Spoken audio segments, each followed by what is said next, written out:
need to be more efficient, to operate different types of computers, to know how to do different things, to compete with the other plants throughout the country of the same company. So you're right. These companies send us their people.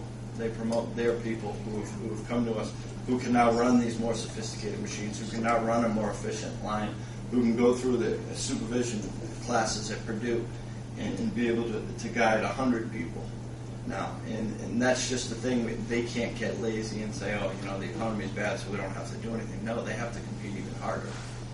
And we're giving some of their students, some of their employees, our students, those resources to be able to compete hard. Because literally, I think some people are competing against other plants. You talked about moving a machine from Kentucky to Indiana. That means the people in Kentucky aren't running that machine anymore. The people in Indiana can. And we sometimes maintaining the status quo has to be good enough. And I think if we can keep the jobs we have, and then again get an opportunity as the economy turns around to begin to build, we'll have more people ready for that build out and more people employed. Any questions for Jim, Council? Once again, it's a good program. Great. We'll finalize it next month, Jim. Thank you very much. Thank you all. Thanks, Jim. New directions. We kind of went alphabetical order. We went alphabetical order. You need to change your name. Why? Well, you have what's long. Oh, is that what it We was? went by alphabetical Okay. order. Good evening, Mayor and the council. Thank you for having me here. I first want to thank you for all the support you've given us before, because without you, we couldn't have done what we are doing. You've helped us keep the shelter open for women suffering from domestic violence in Decatur County, and we are very grateful. Sometimes it looks like we don't have the numbers to keep the shelter open, and we know that.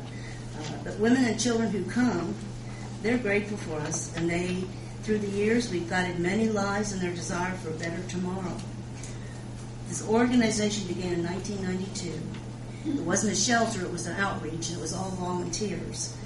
And in 2000, we were given the chance to have a shelter free of charge, where it had 3 bedrooms and a kitchen. And so from there, we opened up a shelter, and we did have an executive director at that time.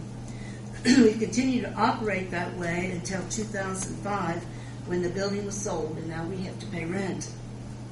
It is a small shelter with the capacity of having 4 women and 7 children at one time.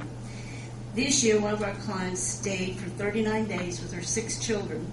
Another time, a woman with 3 children stayed for 20 days, and those were very hectic days. If you can imagine 6 children in a shelter for 39 days, and they could only go to school. It was pretty tough, but we managed, and the outcome was very successful.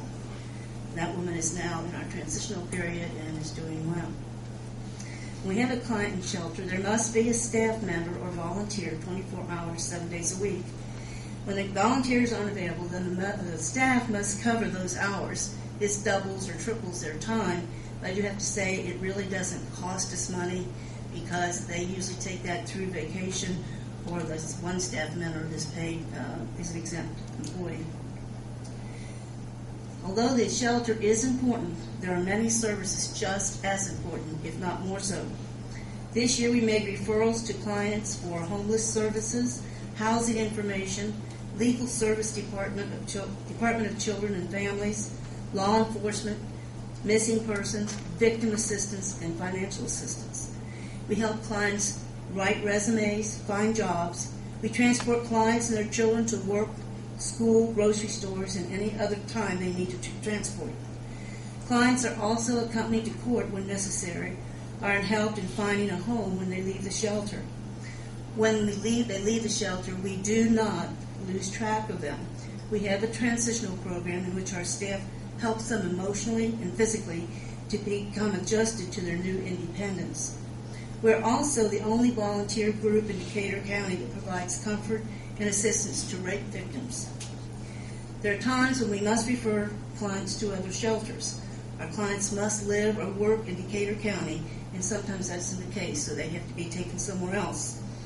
Other times we may be filled up, which has happened, or maybe too many people are sick and we can't get enough volunteers and staff to keep it open for 24 hours. But the women, when they go to those shelters, have to be transported, and that is our responsibility, to transport them to the new home. If a woman has a job here in Decatur County and her children go to school here, it becomes very imperative that she stays here.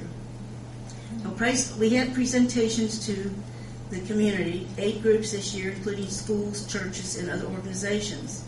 This year, our programs and services reached about 500 women in Decatur County, as well as children at the YMCA Health Fair and Gillen Howe Health Fair.